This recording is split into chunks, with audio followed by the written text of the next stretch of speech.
What's happening to the dancers? Tara sighed as she was looking to Popo. Naglalakad ito patungo sa altar, patungo kay Abad. Ang fiancé nito na ilang minuto na lamang ay magiging asawa na nito. Low profile lamang ang kasal ng dalawa.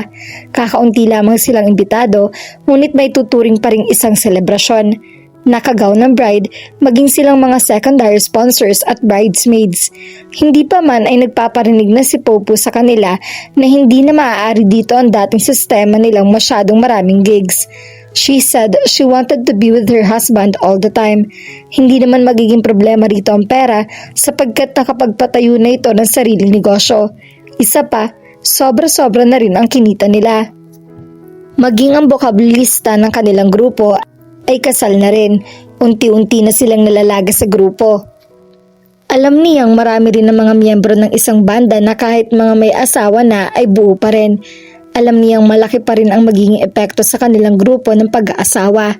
Siyempre, mas kailangan ng mga itong ibigay ang atensyon ng mga ito sa kanya-kanyang asawa kaysa sa grupo nila. Iyon naman kasi ang tamang gawin. And she had to admit she was starting to get worried and anxious about the whole thing. Ni wala pa siyang nobyo ngayon. The last man she dated was a freak. Kung umakto ito ay tila isang pari at hindi nobyo. Kaunting pagkakamali lamang niya ay nakasermon kaagad dito sa kanya. Nakipaghiwalay siya rito at ito pang galit. Bago ang nobyo niyang iyon ay panipalpak din ang mga naging nobyo niya. Iyong kaunting matino ay hindi naman nakatagal sa kuya niya. Naiinis siya sa kuya niya. Masyadong siniseryoso nito ang pagiging kuya nito sa kanya. Parating sumasama ito sa mga gigs nila mula noong mag-tour sila sa Asia maging ngayon na nasa Pilipinas na sila. Noon namang nasa States ang grupo ay hindi maaring hindi ito dumalo sa kanya minsan kada isang buwan. Sa katunayan, apektado ang trabaho nito dahil sa pagiging istrikto nito sa kanya. Hindi naman niya masisisi ito sapagkat ang mga balitang lumalabas tungkol sa kanya ay maaaring makapagpakulo ng dugo ng ninuman. Ayon sa mga chismis ay para lang daw siya nagpapalit ng damit kung magpalit siya ng nobyo. It was partly true. Sinasabi niya sa kuya niya na chismis lang yon.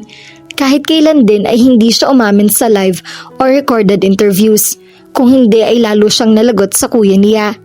Kung hindi nga lamang siya nag-al sa balutan nung ayaw siyang pangayagan nitong sumali sa grupo, malamang na hindi siya isang sikat na miyembro ng banda ngayon. Nag-usap silang magkapatid tungkol sa mga pangarap niya sa buhay at hayon walang nagawa ito kundi ang payagan na lamang siya sa gusto niya. Lahat ng aktibidades na sa tingin niya ay pwede niyang gawin sa edad niyang 29 ay kailangan pa rin niyang ipaalam sa kuya niya. Hindi pa rin kasi ito pumapayag kaya kadalasan ay hindi na lamang siya nagsasabi rito. She dated a lot. Marahil ay iyon ang nasa subtle rebellion niya sa kuya niya. Marahil ay impluwensya na rin iyon sa kanya ng kagrupo niyang si Wendy na mahilig talaga sa cute guys. But it was something that her brother must never find out. Sa ngayon ay hindi iyon ang pinoproblema niya sapagkat parati naman siyang ipinagtatanggol ni Wendy sa kuya niya na ex nito. Magkaaway ang dalawa. Ayaw namang sabihin sa kanya ng magkabilang panig kung bakit nagkaaway ang mga ito. Hanggang ngayon ay magkaaway pa rin ang mga ito at lalo nag-aaway pagdating sa kanya. Kapag nagsalita na si Wendy sa kuya niya tungkol sa kanya ay nalilimutan na ng kapatid niya tungkol sa problema sa kanya. Si Wendy na pinoproblema nito sa labis na inis nito sa kaibigan niya. That was different story altogether. Her main concern was that she wasn't getting in younger. Kailangan pa siyang makapagtagpo ng lalaking talagang para sa kanya. Sabihin ng payag na maikasal ka agad. Nakatagpo siya ngayon pero hindi rin naman siya agad papayagan ikasal. Siyempre, kailangan niyang makilala ng hustong lalaki. At ang kalidad ng mga lalaki ngayon ay ibang klase na. Isang bagay iyon na alam ng lahat ng babaeng tulad niya sa mundo. Ang mga kadilidad ng mga lalaki sa panahon ngayon ay tila patak ng ulan sa disyerto, madalang, lalo na sa mundong ginagalawan niya. Ang mga nakikilala niyang lalaki ay halos babaero lahat. Kung hindi babaero ay lalakero. Uso ang bisexual sa mundo niya. May mangilan-ngilan pang nasa down low na isang kategoryang mahirap para sa kanyang maunawaan. Iyong mga lalaking hindi raw bakla ngunit pumapatol sa lalaki para sa love of sex. Of course, those men living the down low lifestyle were quiet about it, or so they think. My God, I don't want someone like that. But what if I keep looking for Mr. Right and then he turns out to have a down low lifestyle? Napabuntong hininga siya. Inaamin niyang naiinggit siya sa kaibigan niya. Mukhang napakasaya nito. Alam niyang natagpuan nito ang lalaking para dito. Siya ay looking pa rin. Her biggest nightmare was to fall for the worst and wrong sort. O kaya ay iyong maikasal sa maling lalaki at malamang iyon ang huli na at naikasal na siya. Marami siyang kakilalang ganoon. Pakiramdam niya ay wala siyang kakwenta-kwentang tao sa kasal ni Popo sapagkat siya lamang yata sa grupo ang walang ibang inaasahan pagdating sa buhay kundi ang banda. Iyon walang ibang aktibidades bukod sa aktibidades ng banda. Iyon marahil ay isang dahilan kung bakit nalulungkot at nag-aalala siya. Nadarama niyang kailangan na niyang magkaroon ng ibang mundo o madagdagan ang iniikutan niyang mundo. Pagkatapos ng seremonya ay napaluha siya sa lungkot. Siya na yata ang pinaka-selfish na tao roon. Sa halip na matuwa siya ay nalulungkot siya para sa kanyang sarili. Kailanman ay hindi niya inaasahan na gano'n ang madarama niya kapag may isang kinasal sa kanilang grupo. Noong kasal ni River ay hindi siya nakadama ng ganoon.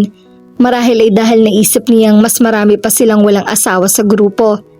Ang kaso, ngayon ay nadarama niyang unti-unti nang nababawasan ang ADHD, nababawasan sa kategorya ng oras. Iyong iba, ang prioridad ng mga ito at hindi na ang ADHD. God, I'm so selfish. Sinabi ni River, ang host ng reception, naiit siya na ni Popo ang bouquet nito. Isa siya sa nakipag-unahang pumunta sa gitna. Damn it, maybe this superstition is true. I gotta get the damned bouquet no matter what. Sa kasamaang palad ay hindi siya nakasalo niyon kundi si Hershey. Wala pa ring nobyo ito. Ibig bang sabihin niyon ay mas mauuna pa ito kaysa sa kanya? Wag naman sana sapagkat hindi pa ito nakikipag-date. Kapag nauna pa ito sa kanya, baka mamaya 60 anyos na siya bago siya makapag-asawa. Well, change doesn't mean I have to find a husband. Maybe I can do something else. Pangit naman na minamadali ang paglalagay sa tahimik. Pangungunsula niya sa sarili. Dinner na. Noon may lumapit sa kanyang isang bisita. Malamang ay kaibigan nito ng groom sapagkat hindi niya ito kilala. May itsura ito. Maganda rin ang mga ngipin. Ang kaso, ang hirit nito ay hindi nagustuhan ng kuya niya na katabi niya ng mga oras na iyon. How do you find your salmon? It's okay. I know a better salmon place. Care to check it out with some time? Alam niyang nakatingin sa kanyang kuya niya. Alam din niyang ito ang nagrekomenda ng lugar na iyon kina Popo. Kilala nito ang may-ari ng lugar na iyon, maging ang caterer. I don't think I can. I'm busy. Sumagot siya sa lalaki. Tumango ito, tumalikod na. Okay lang. Wala rin siyang sa mood na makipag-flirt ngayong gabi. Ang iniisip niya ay kung ano ang magandang gawin niya sa buhay niya. Kung tutuusin ay marami naman. Marami nag-aalok sa kanya na kung ano-anong trabaho na konektado sa pagiging member niya ng banda at sa pagiging sikat nila. Maaari din siyang mag-produce ng albums ng iba o tumuklas ng ibang talents. Iyon nga lamang, hindi siya para sa ganung bagay. Ang tanging gusto niya ay ang tumugtog. Hindi ang maghanap ng ibang marunong o mahusay tumugtog. Hindi iyon ang linya niya. Nang mag-uwian ang mga bisita ay isa siya sa mga nauna. Hindi na siya sumabay sa kuya niya dahil magkaiba sila ng bahay at out of the way siya rito. Nang makahiga na siya sa kama niya ay laman pa rin ang isip niya kung anong gagawin niya sa buhay niya. Wala sa hinagap niya na darating siya sa puntong iyon. Noon ay naisip niya ang buhay na niya ang pagtugtog. Hindi pa pala. Naghahanap siya ngayon ng iba. Kailangan din niyang lumago bilang tao. Hindi magandang parati na lamang siya nakaasa sa ADHD. Marahil ay tama ang kuya niya sa pagsisermon sa kanya na noon pa siya dapat nagsimula ng isang negosyo.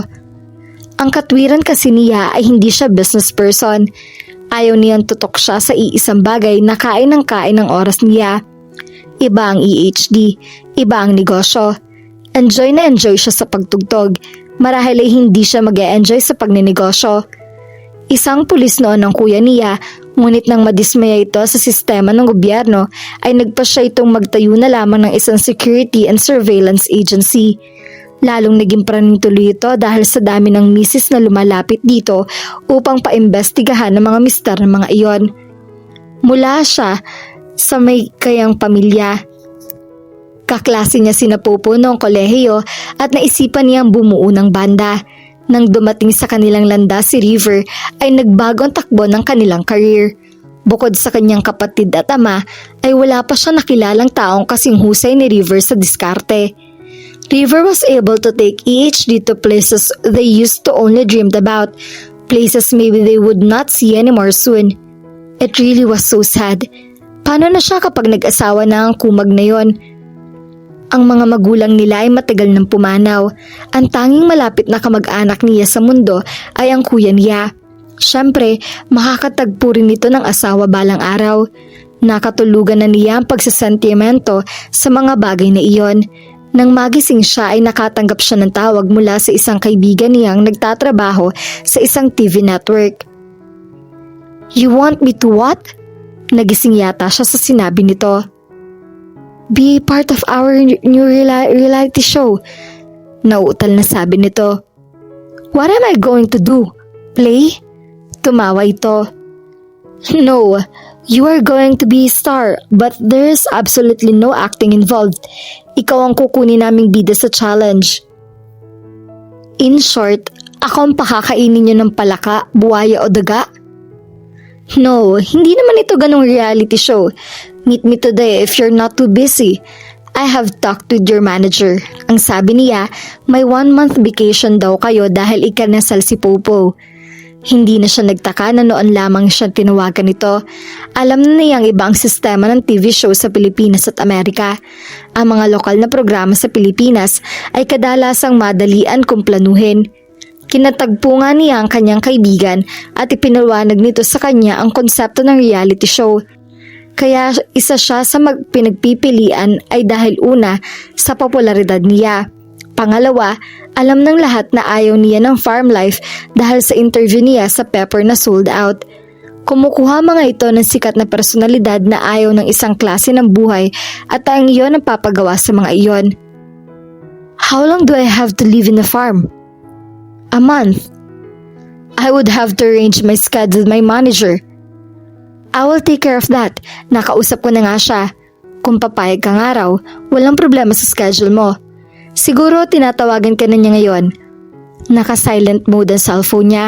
Maya-maya na lamang sila mag-uusap ni Gertrudes, ang manager niya. Mabait ito. Tiyak na hindi magagalit ito na makikipagkita siya sa kaibigan niya nang hindi nagsasabi dito. Iyon ang kasunduan nila. Hindi sila tuturing nito na bilanggo, hindi tulad ng ibang managers. Pinag-iisipan niya ang offer. The challenge seemed easy enough. Hindi porke ayaw niya ng farm life ay hindi na niya kaya iyon. It could open a lot of windows for her too. Baka iyon ang iniisip niyang pagbabagong kailangan niya. Pagkatapos ng usapan nila ay sinabi ni Yarito, ibibigay niya ang desisyon ni Yarito pagkalipas ng 2 araw. Ang unang ginawa niya ay ang puntahan si Gertrudes. Nag-usap sila tungkol sa plano. Pagkatapos ay mga kaibigan naman niya ang tinawagan niya upang magpaalam sa mga ito. They all thought she was nuts but they were excited about the idea. Ang huling kinausap niya ay ang kuya niya na kaisa-isang tumanggi sa ideya. Bakit to ipapakita niya sa buong mundo ang pribadong buhay niya? Nagtalo sila hanggang sa aminin niya rito ang saloobin niya. I want to try something new, kuya. Lahat sila ay may ibang ginagawa. Ako lang ang wala. Let me do this. Let me try this out. Ano bang makakasira sa akin na pwede kong gawin? Wala. You know me better than that. Sa huli ay pumayag din ito. Tinawagan agad niya ang kaibigan niya. Nagsabi kaagad ito na magmi-meeting sila kasama ang head mismo ng network para sa contract signing. Her fee was worth a lot. Life Swap was the title of the program. Maganda ang packaging ng programa, hindi bakya. 2 araw lang ang preparasyong ibinigay sa kanya. Walang cellphone at damit na maaaring dalhin. Ang lahat ng iyon ay ipoprovide ng network. Maaari lamang siyang tumawag kapag emergency. Determinado siyang sumabak sa ganoon. It was improvement. It was an opportunity she couldn't miss. She was going to a farm girl for a whole month. How interesting. At dito na po nagtatapos ang ating kwento. Sabay-sabay po nating abangan ang susunod na kabanata. Maraming salamat po. God bless and stay safe.